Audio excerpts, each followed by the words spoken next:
माता पिता के चरणों में प्रथम नवाकर शीश याद करो फिर हृदय से एक दिन बंधु जगदीश। गुरु वशिष्ठ के चरणों में है मेरा आदेश, नमस्कार है आपको हे दशरथ अवर नरेश।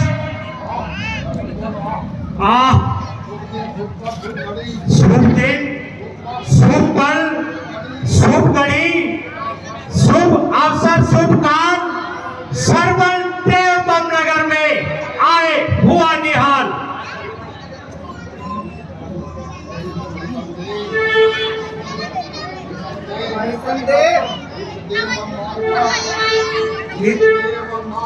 इस देव मानकर तस्कर कपट विचार मात भक्त संसार में श्रवण एक अवतार। गुरुदेव बड़ा बनकर नहीं आया मैं, बालक बनकर आया हूँ। तुम्हारे द्वारे पहलेगा याचक बन के आया हूँ। कहो पुत्र, अपने आगमन का कारण बताइए। भगवान, यह आपकी कृपा का फल है। प्रभु माता पिता का ऋण संतान से नहीं चुकाया जाता है। जब तक मेरे माता पिता नेत्रहीन हैं, तब तक श्रवण लाचार है। हे नाथ, जिस प्रकार बिना पति की पत्नी, बिना श्रद्धा के शिष्य, बिना न्याय के राजा पाप की खान होता है, उसी प्रकार बिना माता पिता की भक्ति के पुत्र का जन्म नरक के कीड़े के समान होता है। जमाने भर की आफतें चाहे श्रवण पर आ जाए, माता पिता की सेवा में चाहे प्राण भी जाए, मुझे भी शांति का वो उनके नेत्र खुल जाए। प्रभु कृपा करे, अंधे भी आंखों वाले हो जाए। गुरुदेव, अगर न्याय की दृष्टि से देखा जाए तो श्रवण कुमार जैसा सबूत इस ब्रह्मांड में दूसरा कोई नहीं है। माता पिता की सेवा में लगाया अपने जीवन को, माता पिता के चरणों में बिताया अपने जीवन को। राजन, मैं अब आता इस योग्य कहाँ हूँ,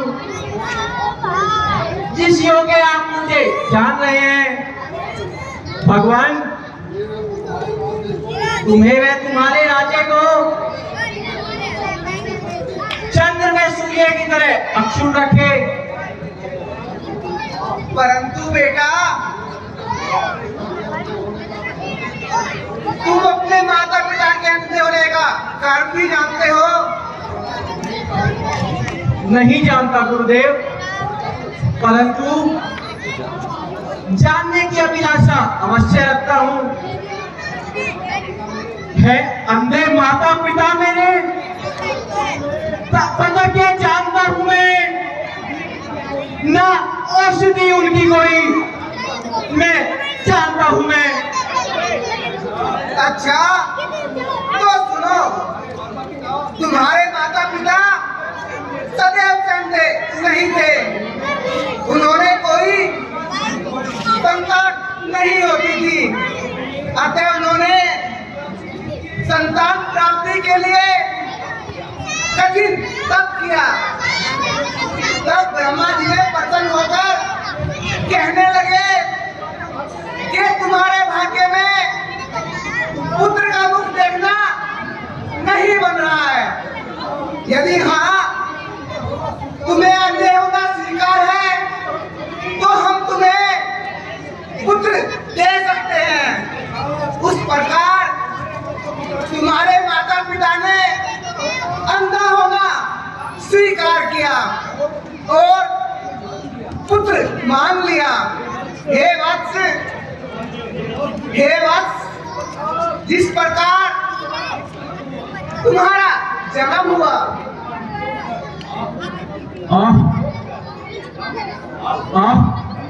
धन्य है। आज मुझे याद हुआ कि मुझ पर मेरे माता पिता का कितना ऋण है। इतनी ममता, इतनी उदारता पुत्र के कारण पृथ्वी पर सोए, सर्दी कर भी सही और अंत में अंधा होना भी स्वीकार किया। उपकार, महान उपकार। यह विशाल हृदय श्रवण, तेरा क्या कर्तव्य है?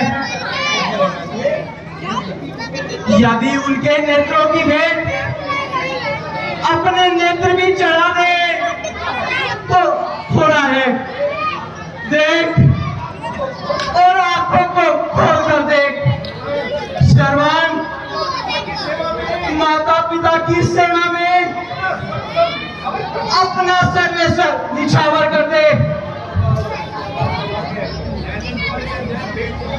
नैनन पर ये नैनन भेटो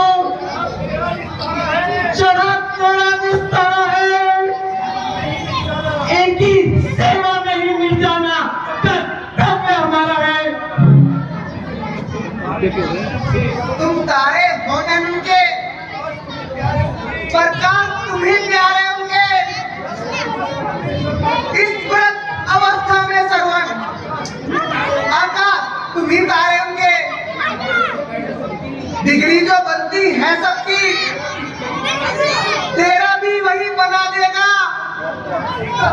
अंधों को देगा ज्ञान, वही माया अपनी चमका देगा। सत्य है गुरुदेव, आपकी दया में ही आराम दीन का उपकार होगा आपका, और काम दीन का। बतलाइए इस उपाय की पूरी है आस हो, अंधों की आंखों में प्रभु ज्योति का वास हो।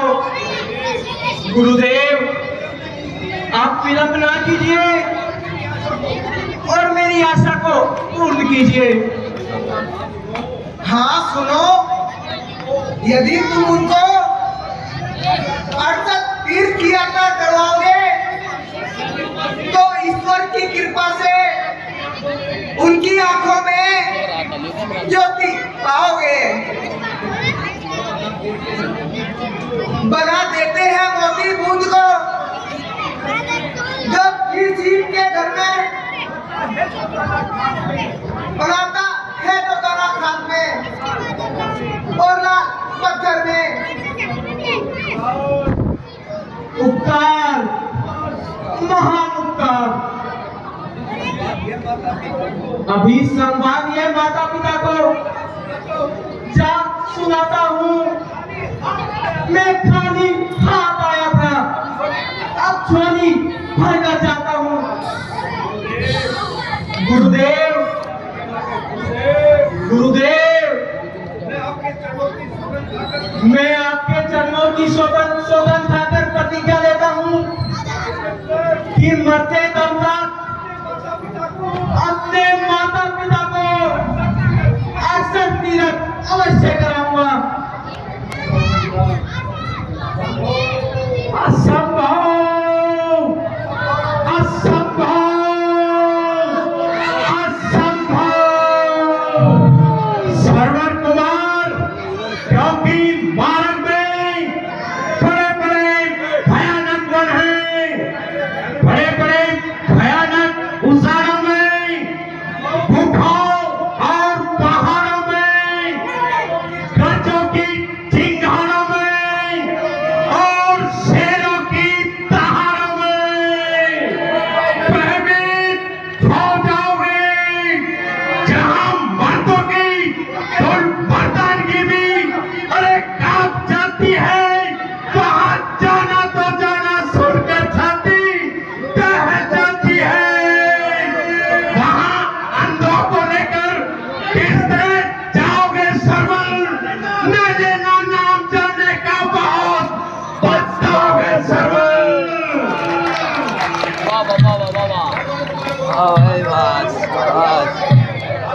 राजन, श्रद्धा के आधार पर और भक्ति के सहारे पर गुरु वशिष्ठ के आशीर्वाद से और आपके प्रताप से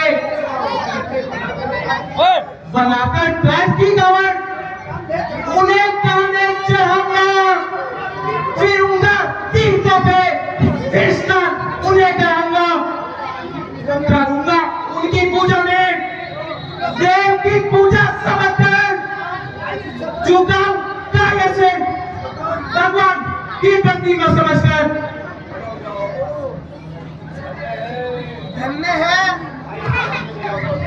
धन्य है, धन्य है श्रवण कुमार।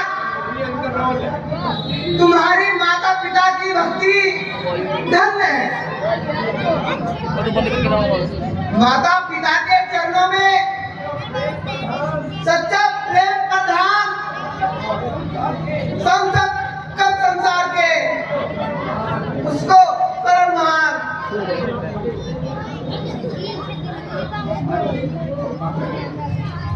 शाबाश, हो गया काम।